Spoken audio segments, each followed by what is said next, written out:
Membongkar rencana busuk Said Didu dibalik permintaan pemeriksaan di rumah. Dilansir dari siwet.com, ditulis oleh Niha Alif. Lagi-lagi Said Didu menyatakan dirinya sebagai manusia merdeka dan taat hukum justru mangkir dari panggilan kepolisian. Kalau awalnya dia memakai alasan PSBB dan Corona sebagai alasan mangkir, kali ini ditambah permintaan untuk diperiksa di rumahnya. Padahal ia sendiri katanya digandeng 250 pengacara, jumlahnya sekitar 62 kali lipat pengacara Luhut sebagai pelapor. Tapi, nyali Didu nyatanya tak seberani bacotnya di sosmed. Kini drama baru hendak dimainkan. Said Didu ingin dirinya dibela para SJW dengan menempatkan diri sebagai Raffio Patra. Kedua, Said Didu akan bermain drama. Dicekal secara kasar oleh aparat di kediamannya tanpa mampu memberi klarifikasi, sehingga dukungan akan datang pada dirinya. Dengan begitu, akan banyak tekanan massa pada kepolisian yang membuat pihak aparat tertekan dan akhirnya melepaskannya. Inilah strategi busuk seorang Said Didu.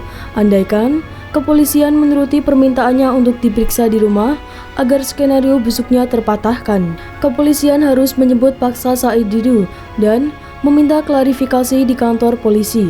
Dengan begitu, media akan terus update durasi Said Didu diperiksa dan sebagainya, dan juga bisa mengajukan pra-peradilan jika nantinya statusnya menjadi terdakwa dan keluar vonis pengadilan. Said Didu lupa kalau kasusnya tak serupa dengan para SJW itu. Denny Laksono, Ananda Badudu, dan Raffio Patra memang dilepaskan lantaran tekanan massa. Tapi kasusnya berbeda karena provokasi kerusuhan di tengah suasana mencekam. Mereka tidak memiliki kasus dengan orang lain seperti Said Didu. Pembelaan SJW paling banter menyerang Luhut dan pengacaranya. Kepolisian aman dalam hal ini. Makanya Said Didu beserta kroninya memutar otak bagaimana cara agar kepolisian dapat tekanan sehingga dironya dibebaskan. Cara minta diperiksa di rumah, teriak didalimi, lalu polisi dengan terpaksa menutup kasusnya. Tapi itu adalah angan dan imajinasi Said Didu belaka. Nyatanya, yang bermasalah dengan dirinya adalah Luhut yang diwakilkan para pengacaranya. Cara satu-satunya keluar adalah meminta pengampunan Luhut yang tak bisa dipenuhi dirinya. Alih-alih meminta maaf, Said Didu dengan sombongnya cuma memberi surat klarifikasi pada Luhut. Saat ini karma Said Didu dibayar tunai. Pelaporan dari masyarakat lebih kuat ketimbang patroli siber dari kepolisian yang masih bisa diajak berdamai kalau ada tekanan. Said Didu dalam hal ini sudah berada di pinggir jurang kehancuran seperti Ahmad Dhani, John Ruh Ginting, termasuk Rizik Syihab. Mereka berkasus berat karena mendapat laporan masyarakat. Meski Rizik memiliki masa FPI, tapi ia tak bisa menekan kepolisian untuk menutup kasusnya lantaran banyaknya laporan masyarakat yang masuk. Dulu, sempat heboh berita tempat pemeriksaan Rizik di berbagai kantor kepolisian di dalam dan di luar Jakarta. Akhirnya, kita tahu Rizik yang pengecut memilih kabur ke luar negeri.